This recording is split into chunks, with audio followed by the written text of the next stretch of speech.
اور جناب عمر فاروق کا حال یہ تھا کہ تلوار انہوں نے پکڑی ہوئی اور لوگوں کو کہہ رہے ہیں کہ جس نے یہ کہا کہ میں اللہ کے نبی کا وصال ہو گیا تو میں اس کی گردن اتار دوں گا۔ یہ اصل میں محبت رسول میں شدت کی وجہ سے یہ آپ کو صحابہ کی زندگی میں یہ چیز ملتی ہے۔ غزوہ احد میں جو وقتی طور پر مسلمانوں کو ہزیمت کا سامنا کرنا پڑا تو اس وقت بھی یہی ہوا تھا کہ کئی صحابہ تھے جو میدان جنگ چھوڑ کر نکل گئے کہ اب لڑنے کا کیا فائدہ، اللہ کے رسول ہی نہیں رہے۔ بعض نے یہ سمجھا جب اللہ کے رسول شہید ہو گئے تو اب ہمیں زندہ رہنے کا کیا فائدہ ہے، تو لڑتے ہوئے شہادت پیش کر دی۔ کچھ وہ تھے جنہوں نے ہتھیار پھینک کر ادھر ہی بیٹھ گئے کہ چلو جو ہونا ہے ہو جائے۔ تو اب آپ ذرا تصور کریں کہ یہ وہ محبت ہے جو صحابہ کے دلوں میں حضور کی ہے، اور اب وصال کی خبر ملی تو یہی کیفیت طاری ہو گئی۔ تو اس تناظر میں ہم دیکھتے ہیں کہ جناب ابو بکر صدیق رضی اللہ تعالیٰ عنہ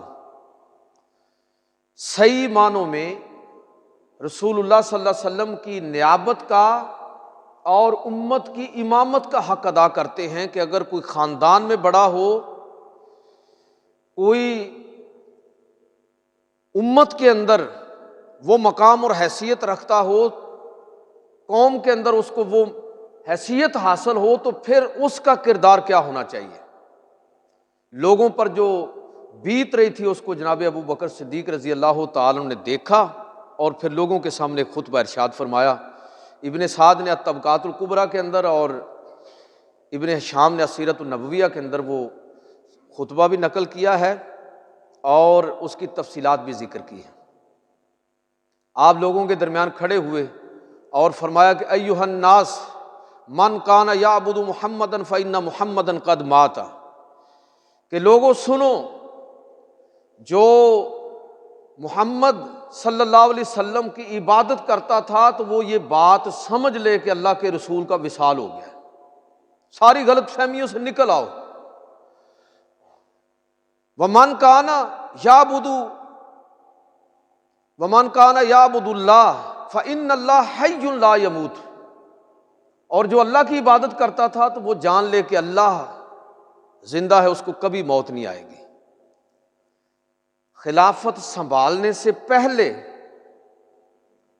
امت کی رہنمائی اور امامت کس طرح فرما رہے ہیں کہ امت کو حوصلہ دے رہے ہیں اور ایک بہت بڑی حقیقت سے لوگوں کو آگاہ کر رہے ہیں۔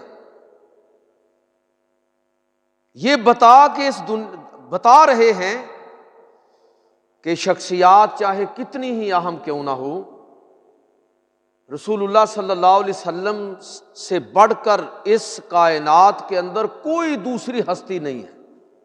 بعد از خدائے بزرگ توئی قصہ مختصر، رسول اللہ صلی اللہ علیہ وسلم اللہ کے بعد اس روئے زمین پر سب سے اعلیٰ ترین اللہ کے بندے اور مخلوق ہیں، لیکن جب وہ ان کے بارے میں بھی یہ ہے کہ وہ بھی ان پر بھی وہ موت طاری ہوئی، اس دنیا سے رخصت ہوئے، تو جناب ابو بکر صدیق رضی اللہ تعالیٰ عنہ یہ سبق لوگوں کو دے رہے ہیں کہ دیکھو جناب رسول اللہ صلی اللہ علیہ وسلم کا وصال ہو گیا، اگر تم رسول اللہ سے محبت رکھتے ہو تو شخصیت نہیں، ان کے مشن کو دیکھو، ان کے نظریے کو دیکھو۔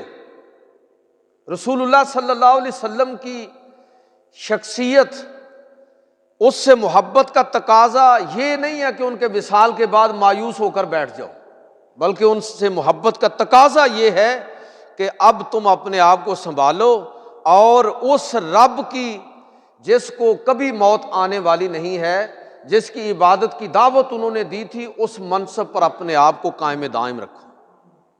یہ کیا ہے؟ یہ پہلا خطبہ جو وصال کے بعد ہے وہ آپ دے رہے ہیں اور امت کی رہنمائی فرما رہے ہیں، اور پھر آپ نے یہ آیت مقدسہ پڑھی کہ وما محمد الا رسول قد خلت من قبلہ الرسل افإن مات او قتل انقلبتم علی اعقابکم۔ اے لوگو، محمد صلی اللہ علیہ وسلم وہ بھی دیگر انبیاء کی طرح، دیگر رسولوں کی طرح اللہ کے ایک رسول ہیں، جس طرح کے پہلے رسول گزر گئے، لہٰذا اگر وہ وفات پا جائیں یا شہید کر دیے جائیں تو کیا تم الٹے پاؤں واپس لوٹ جاؤ گے؟ اور فرمایا وَمَن يَنقَلِبْ عَلَىٰ عَقِبَيْهِ فَلَن يَضُرَّ اللَّهَ شَيْئًا، اور جو الٹے پاؤں واپس لوٹے گا اللہ کو وہ کوئی نقصان نہیں پہنچا سکے گا۔ وَسَيَجْزِي اللَّهُ الشَّاكِرِينَ، اور بے شک اللہ تعالیٰ جو ہے وہ عنقریب شکر کرنے والوں کو اجر عظیم سے، جزائے خیر سے نوازنے والا ہے۔ صحابہ کہتے ہیں کہ جب آپ نے یہ آیت پڑھی تو ہمیں ایسے محسوس ہوا کہ یہ آیت سمجھ بھی اسی دن آئی اور ایسے لگا گویا آج ہی نازل ہوئی ہے، سنبھال لیا۔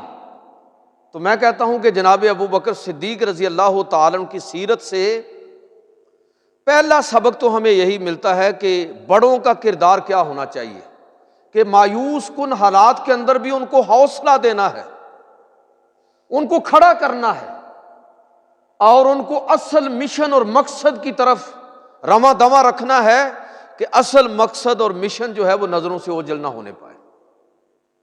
اب آپ خلافت سنبھالتے ہیں، اور خلافت سنبھالنے میں بھی جو بات میں خاص طور پر عرض کرنا چاہتا ہوں وہ یہ ہے، جناب ابو بکر صدیق رضی اللہ تعالیٰ عنہ کا خلیفہ بننا، اس میں بھی بذات خود ہمارے لیے ایک بہت بڑا سبق ہے کہ کن لوگوں نے خلیفہ بنایا ان کو۔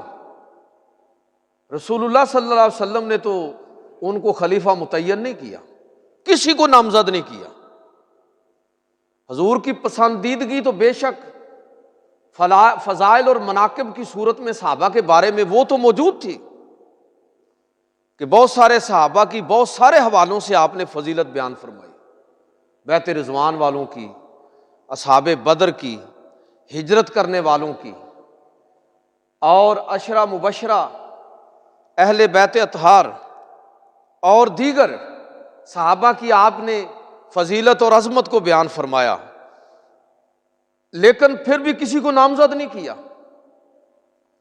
امت کے سب بڑوں نے اکٹھا ہو کے انصار اور مہاجرین، اس وقت کی کہہ لیجئے کہ جو بھی صحابہ کی جو الیٹ کلاس ہے وہ سارے کے سارے اس میں موجود ہیں، اور کوئی اس میں سے غائب نہیں۔ سب نے اہل مدینہ، صحابہ اس وقت زیادہ تر ادھر ہی موجود ہیں، جنہوں نے فیصلہ کرنا ہے، جنہوں نے چناؤ کرنا ہے، تو سب نے متفقن علیہ سمجھ لیجئے کہ یہ انتخاب جناب ابو بکر صدیق رضی اللہ تعالیٰ عنہ کا ہوا۔ اس انتخاب میں بھی ہمارے لیے یہ سمجھنے والی بات ہے کہ میں بات یہ کر رہا ہوں کہ جناب ابو بکر صدیق رضی اللہ تعالیٰ عنہ کی خلافت سے آج کے دور میں ہمارے لیے کیا اسباق ہے، کیا چیز ہمیں سیکھنی چاہیے۔ تو ایک بہت بڑی چیز تو یہی ہے کہ جناب ابو بکر صدیق رضی اللہ تعالیٰ عنہ کا انتخاب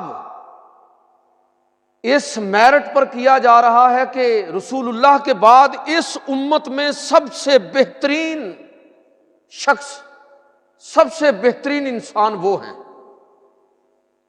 اور جناب علی المرتضیٰ رضی اللہ تعالیٰ عنہ نے تو یہ فرمایا بھی کہ اے ابو بکر رضی اللہ تعالیٰ عنہ، ہم آپ کو آگے کیوں نہ کریں، کون ہے جو آپ کو پیچھے کرے گا جبکہ اللہ کے رسول صلی اللہ علیہ وسلم نے آپ کو آگے کیا۔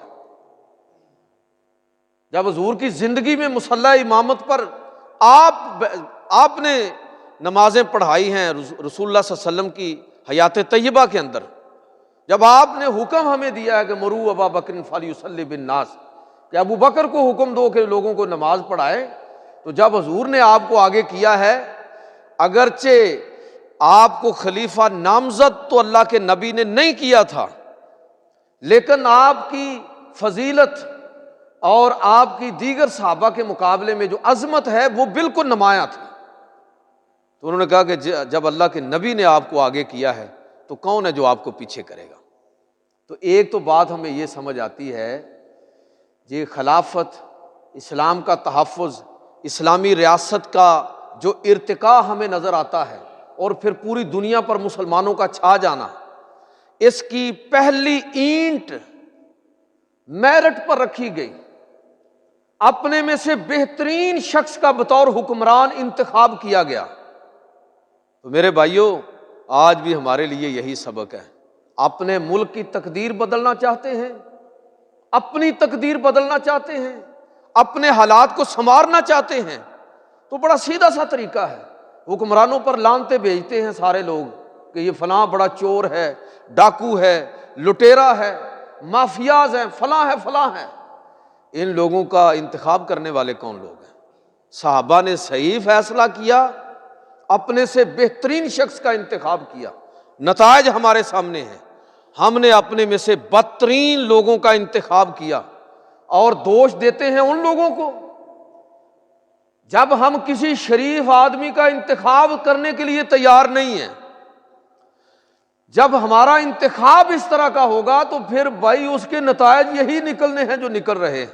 یہ کوئی اجنبیت ہمیں نہیں ہونی چاہیے، اس لیے کہ اس طرح کے انتخاب کے جو نتائج ہیں وہ اسی طرح کے ہوتے ہیں جو اس وقت ہمارے سامنے ہیں۔ پورے ملک کے اندر اس وقت شور مچا ہوا ہے کہ ہمارے جو ملک کا ڈیفالٹ ہونے کا خطرہ ہے، ہمارے جو ریزروز ہیں وہ کم ہو رہے ہیں تیزی کے ساتھ، ہمارا خزانہ خالی ہو چکا ہے۔ تو میرے بھائیوں، جب آپ اس خزانے پر، لوگوں کے ٹیکسز پر، ایسٹس پر، ریاست کے سارے وسائل پر چوروں کو، ڈکیتوں کو، ڈاکوؤں کو آپ منتخب کر کے بھیجیں گے تو آپ کا کیا خیال ہے کہ پھر اس کا نتیجہ کیا نکلنا چاہیے؟ جناب ابو بکر صدیق کی خلافت اور اس کے انتخاب سے پہلا سبق تو ہمیں یہی ملتا ہے کہ میری اور آپ کی ذمہ داری کیا ہے۔ اگر ہم اپنی ذمہ داری کو ادا کریں گے تو اس کے نتائج ٹھیک نکلیں گے، اور یہ بات چھوڑ دینی چاہیے کہ جی میں اکیلا کیا کر سکتا ہوں، میرے کرنے سے کیا ہوگا۔ آپ اپنا فرض ادا کریں، بری ذمہ ہوں، باقی چھوڑ دیں۔ جب ہر شخص اسی انداز میں سوچنا شروع کرے گا تو یہ خود بخود اس کے نتیجے میں تبدیلی آئے گی۔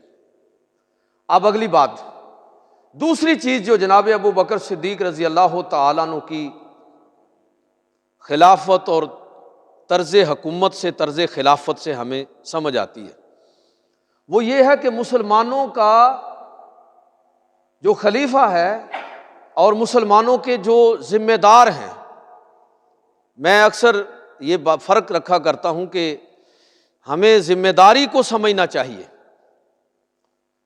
مسلمانوں کی قیادت ذمہ داری ہے، یہ کوئی عہدہ نہیں ہے،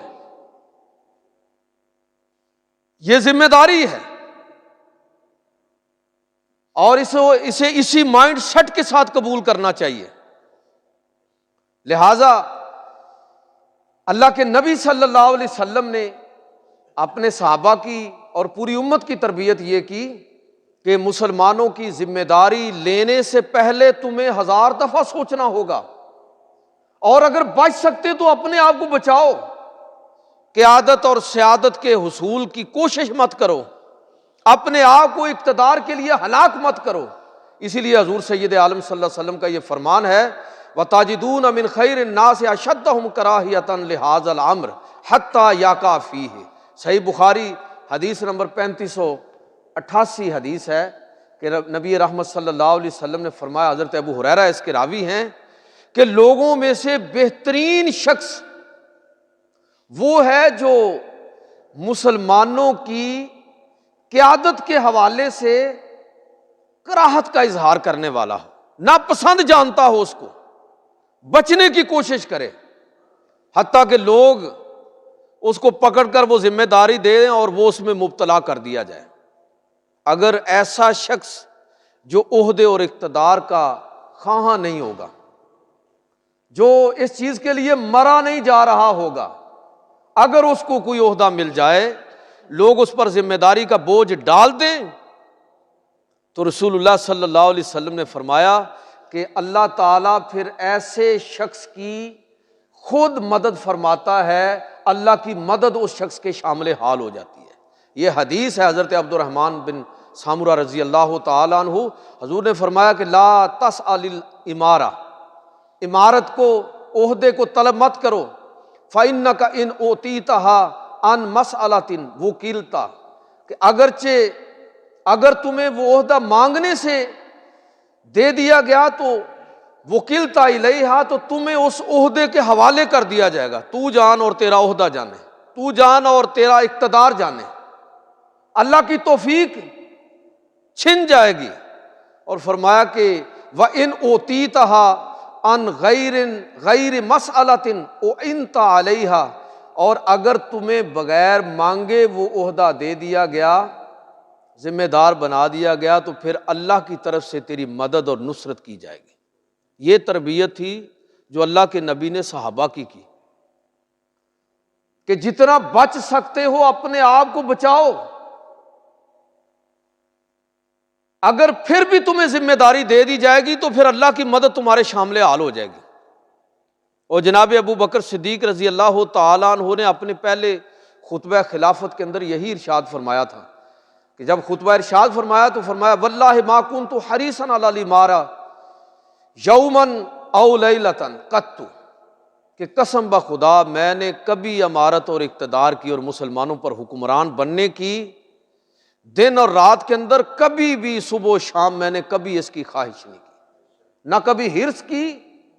اور پھر یہ بھی فرمایا کہ ولا کنت فیہا راغبا ولا سألتها اللہ، نہ میں نے اس کی رغبت کی اور نہ اللہ سے کبھی اس کا سوال کیا، فی سر ولا علانیہ، نہ خفیتاً اور نہ ہی اعلانیہ کبھی اس کی اللہ سے دعا کی، سوال کیا، میں نے اس کی کبھی خواہش نہیں کی۔ اس کا نتیجہ کیا نکلا کہ جب یہ ذمہ داری دے دی گئی تو جناب ابو بکر صدیق رضی اللہ تعالی عنہ کی شامل حال پھر اللہ کی مدد ہو گئی۔ یہ معجزات جو ہیں وہ کردار کے نتیجے میں ظہور پذیر ہوتے ہیں، ایسے معجزے نہیں ہوتے۔ کردار ہے جس کے نتیجے میں معجزات کا ظہور ہوتا ہے کہ جناب ابو بکر صدیق رضی اللہ تعالیٰ عنہ خلیفہ نہیں بننا چاہتے، لوگوں نے زبردستی ان کو آگے کیا، بیعت کی، تو خطبہ دیا، کہتے میں نہیں چاہتا تھا، اب تم نے مجھ پر ذمہ داری ڈال دی ہے تو اب بھی میں کہتا ہوں کہ اگر تم میں سے کوئی اس ذمہ داری کو اٹھانے کی اہلیت رکھتا ہے تو وہ آگے آ جائے۔ یہ ہے مائنڈ سیٹ مسلمانوں کی قیادت اور سیادت کے حوالے سے، یہ ہونا چاہیے۔ اور آج کے حکمرانوں کو دیکھیں کہ اقتدار کے لیے مرے جا رہے ہیں، ملک تباہ ہوتا ہے ہو جائے، قوم کی تباہی ہوتی ہے ہو جائے، میرا اقتدار نہیں جانا چاہیے۔ یہ کسی ایک جماعت کی بات نہیں ہے، یہ ہماری ساری جو حکمران ایلیٹ ہے یہی ان کی مصیبت ہے اور یہی ان کا سب سے بڑا مسئلہ ہے۔ اب مجھے آپ یہ بتائیے کہ جب لوگوں کا حال یہ ہو تو پھر اللہ کی مدد ان کے کیسے شامل حال ہوگی؟ اللہ تعالیٰ کی مدد اور نصرت ان لوگوں کے ساتھ ہے کہ جو منصب کے خواہاں نہیں ہوتے، اور آج کے دور میں اگر کوئی اس منصب کی خواہش کرے،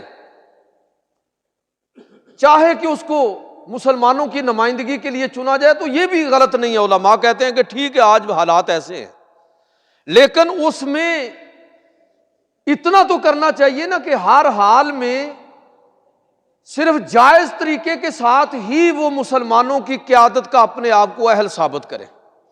یہ نہیں ہے کہ جائز نجائز سے بے نیاز ہو کر لگا ہوا ہے کہ باجی میں نے ہر حال میں نے ہی قیادت پر آنا ہے، میں نے ہی نمائندگی کرنی ہے، تو پھر اللہ کی مدد اور نصرت جو ہے وہ انسان سے روٹھ جاتی ہے، ریاست میں بے برکتی آ جاتی ہے۔ جناب ابو بکر صدیق رضی اللہ تعالیٰ عنہ کی جو آپ کی خلافت ہے اس میں یہ چیز آپ کو نظر آئے گی۔ تیسری چیز جس کا میں ذکر کرنا چاہوں گا وہ ہے کہ حضرت ابو بکر صدیق رضی اللہ تعالیٰ عنہ نے خلافت سنبھالی تو اپنے آپ کو بیت المال، ریاست کے تمام وسائل کا محافظ بنا کے پیش کیا۔ سید القوم خادمہم کا عملی نمونہ جو آپ کو نظر آتا ہے کہ قوم کا جو سردار ہے وہ اصل میں امت کا خادم ہے۔ یہ چیز جناب ابو بکر صدیق رضی اللہ تعالیٰ عنہ کی سیرت میں آپ کو نظر آئے گی۔ یہ بات سمجھ آتی ہے کہ یہ ہے اصل میں حکمران۔ جب آپ خلیفہ بنائے گئے تو اگلے دن بازار کی طرف، ظاہر ہے کہ بہت بڑے بزنس مین تھے، خوشحال بزنس مین، اللہ نے بڑا مال و دولت سے نوازا تھا۔ اگلے دن کاروبار کے لیے بازار کی طرف جانے لگے تو لوگوں نے کہا کہ حضرت اگر آپ کاروبار کرتے رہے تو جو ریاست کے معاملات ہیں وہ کون سنبھالے گا؟ آپ تو اس طرف چل جائیں گے، آپ کا تو سارا وقت ادھر صرف ہو جائے گا۔ تو اس وقت اکابر صحابہ نے یہ بیٹھ کر یہ طے کیا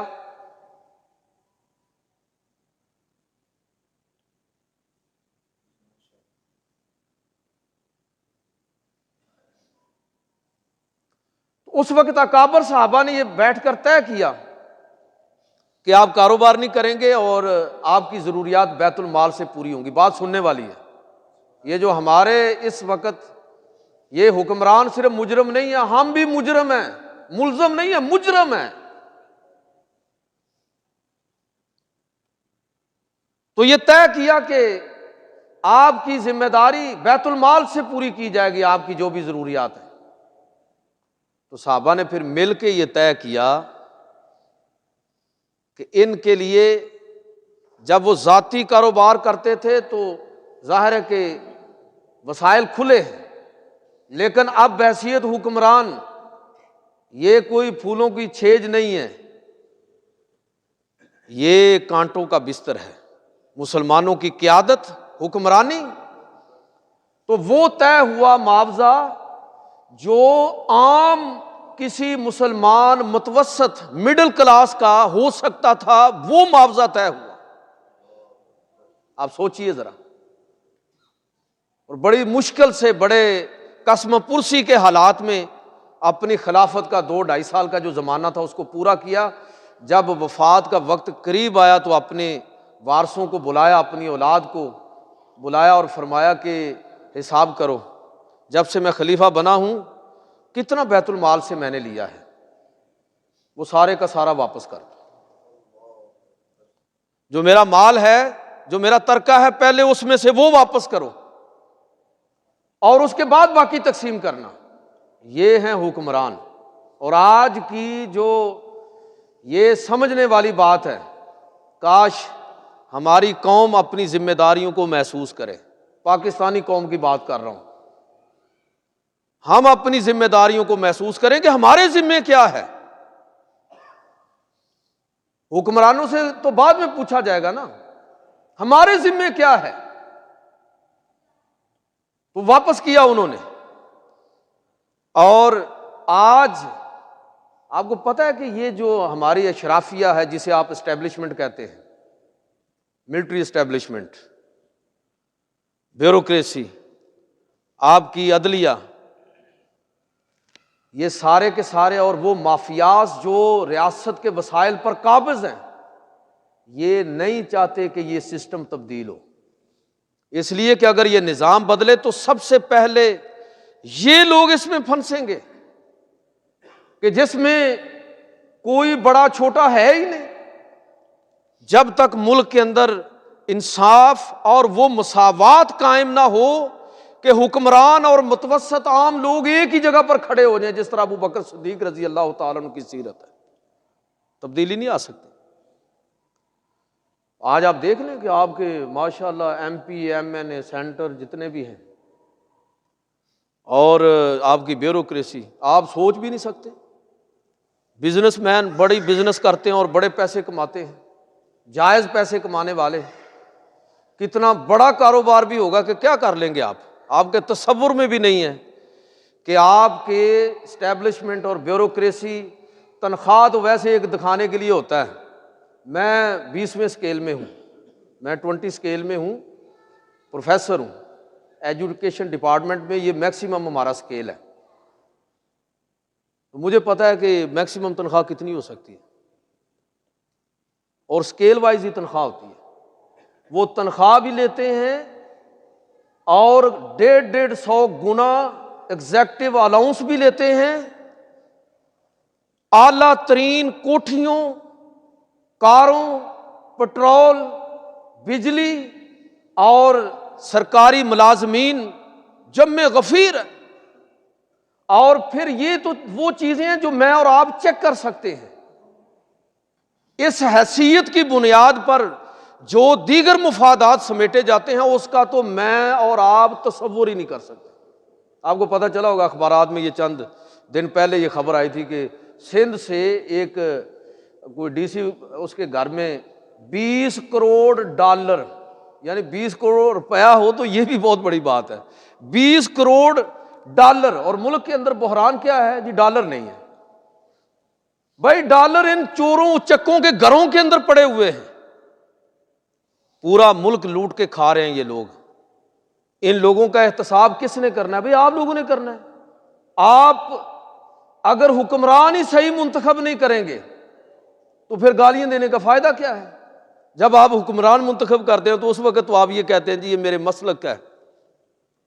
آپ مسلک کی بنیاد پر ووٹ دیتے ہیں، آپ ذات اور برادری کی بنیاد پر ووٹ دیتے ہیں، آپ ذاتی تعلق کی بنیاد پر ووٹ دیتے ہیں۔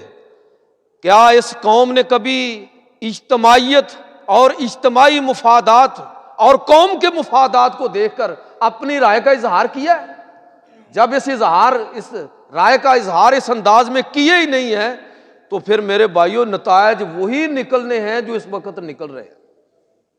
حضرت ابوبکر صدیق رضی اللہ تعالیٰ عنہ کا طرز عمل اور ان کی جو ترجیحات ہیں سرکاری وسائل اور خزانے کے حوالے سے، وہ دیکھیں کیا ہے کہ حکمران اور متوسط طبقہ ایک سطح پر کھڑا ہوگا، اس اوپر جو کچھ ہے وہ کسی کا نہیں ہے، وہ سارے کا سارا ریاست کا ہوگا اور کچھ نہیں ہو سکتا۔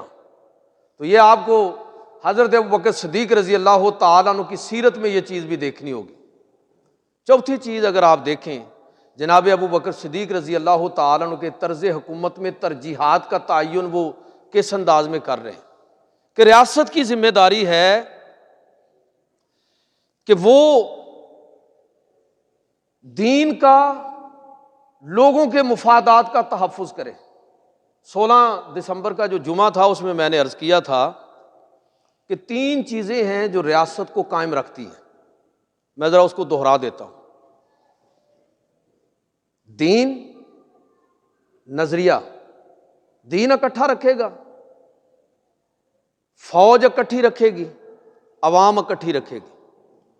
اگر آپ ان تینوں چیزوں کا تجزیہ کریں تو آپ اس نتیجے پر پہنچیں گے کہ دین بہت طاقت رکھتا ہے لوگوں کو جوڑے رکھنے میں، لیکن میرے بھائیوں صرف دین کی وجہ سے، صرف اور صرف دین کی بنیاد پر آپ ریاست کا وجود برقرار نہیں رکھ سکتے۔ اگر یہ ممکن ہوتا تو بنگلہ دیش الگ کیوں ہوتا؟ ہمارا اور ان کا دین تو وہی ہے، پہلے بھی اور اب بھی وہی ہے۔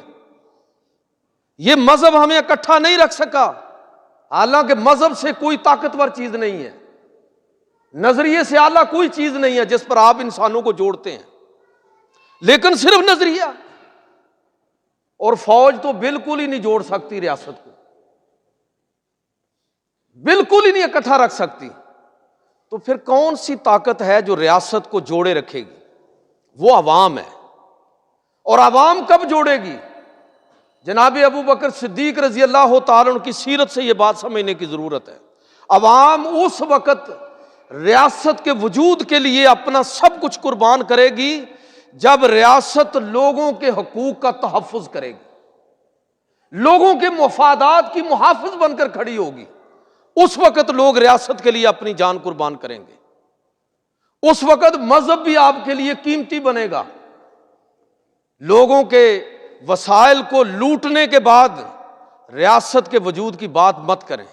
حضرت ابوبکر صدیق رضی اللہ تعالی عنہ نے کیا کیا؟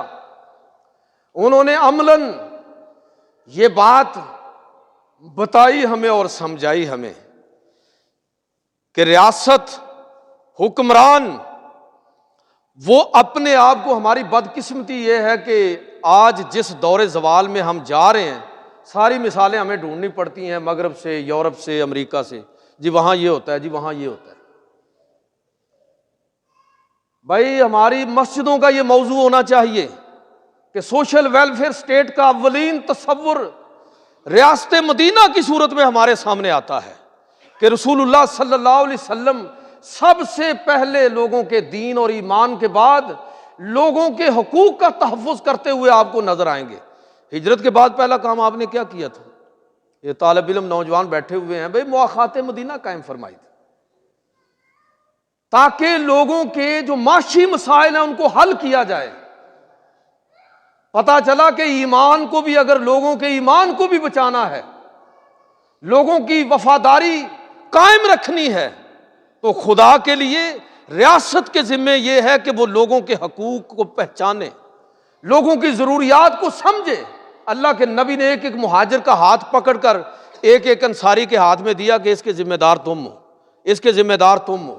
پتہ چلا کہ یہ ہے ریاست، یہ ہے سیاست، یہ ہے مدینہ کی ریاست جس میں عام لوگوں کے حقوق وہ ریاست کی ترجیحات میں پہلے نمبر پر ہیں۔ اللہ کے نبی صلی اللہ علیہ وسلم نے ایسا ہی کیا، صحابہ اکرام اور خلفائے راشدین نے یہی کیا کہ عام لوگوں کی سطح پر ذاتی کردار آپ دیکھیں تب بھی آپ کو اعلیٰ ترین نظر آئے گا، اور اگر آپ ریاستی ترجیحات دیکھیں تو تب بھی آپ کو یہ چیز نظر آئے گی کہ اعلیٰ اور ادنیٰ کس طرح آپ کو برابر نظر آتے ہیں۔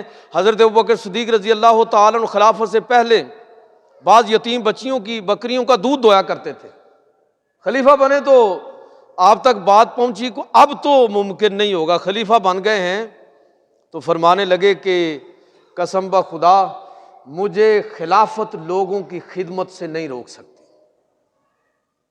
حضرت ابوبکر صدیق رضی اللہ تعالیٰ عنہ کا ذاتی کردار دیکھیں تو وہ کیا ہے؟ جناب عمر فاروق رضی اللہ تعالیٰ عنہ فرماتے ہیں مدینہ سے باہر نکلے تو مدینہ کے قریب ایک الگ سی جھونپڑی اور مکان دیکھا، تحقیق کی پتہ چلا کہ ایک بڑھیا رہتی ہے لیکن اس کا کوئی سہارا نہیں ہے۔ گھر میں گئے، ملے، لیکن دیکھا کہ ہر چیز بڑے سلیقے کے ساتھ رکھی ہوئی ہے، ہر چیز بڑے سلیقے کے ساتھ ہے، جھاڑو لگا ہوا ہے، پانی کا چھڑکاؤ ہے، پانی گڑھے کے اندر بھرا ہوا ہے، باقی چیزیں بھی ٹھیک ہیں۔ تو ان ماں جی سے پوچھنے لگے کہ آپ کا تو کوئی ہے نہیں، تو یہ کس نے یہ سارا کام کیا؟ کہنے لگی کہ مجھے تو پتہ نہیں، ایک روزانہ ایک شخص آتا ہے منہ اندھیرے اور یہ خدمت کر کے چلا جاتا ہے، جو ضروریات ہوتی ہیں وہ پوری کر دیتا ہے۔ حضرت ابوبکر صدیق حضرت عمر فاروق رضی اللہ تعالیٰ عنہ کو تجسس ہوا کہ یہ کون شخص ہے، دیکھوں تو صحیح۔ تو اگلے دن آ گئے ذرا جلدی، منہ اندھیرے، لیکن وہ شخص جا چکا تھا۔ اگلے دن پھر ذرا جلدی آ گئے تو دیکھا کہ ایک شخص نے نقاب کیا ہوا ہے اور سارے وہ معاملات پانی بھر دیا ہے، گھر کی صفائی ستھرائی ہر چیز ٹھیک کر کے رکھ کے رخصت ہوا، پیچھے چل پڑے۔ جب وہ مدینہ میں وہ شخص داخل ہوا اور اس نے اپنا نقاب اتارا تو حضرت عمر فاروق رضی اللہ تعالیٰ نے دیکھا کہ وہ ابو بکر صدیق رضی اللہ تعالیٰ خلیفہ، مسلمانوں کے امیر، ذاتی کردار، ریاستی ترجیحات، لوگوں کی خدمت، رفاع عامہ۔ جب ریاست کی ترجیحات میں خدمت ہو، لوگوں کی ضروریات کو پورا کرنا ہو، تو پھر میرے بھائیوں لوگ بھی ریاست کے لیے، حکومت کے لیے اپنی جانیں قربان کرتے ہیں۔ آپ حضرت ابوبکر صدیق رضی اللہ تعالیٰ عنہ کی خدمات بحیثیت خلیفہ جو ترجیحات ہیں ان میں دیکھیں کہ آپ کس طرح لوگوں کے حقوق کے محافظ بن کر کھڑے ہیں، کس طرح ریاست کی ترجیحات میں دین اسلام اور اشاعت اسلام کس طرح شامل ہے۔ یہ سازشیں دور اول سے ہی ہو رہی ہیں۔ آپ اندازہ کریں کہ مدینہ کی ریاست کے پاس اتنی بڑی فوج نہیں جتنی بڑی فوج مسیلمہ کذاب جو ہے 80,000 کے قریب فوج لے کر میدان میں اترا ہے، اور اتنی فوج مدینہ کی ریاست کے پاس نہیں ہے۔ لگتا ہے کہ روم اور ایران اس وقت بھی اسی کوشش میں تھے کہ کسی طرح مسلمانوں کو داخلی طور پر اس طرح الجھا دیا جائے کہ یہ آپس میں لڑ کے ختم ہو جائے۔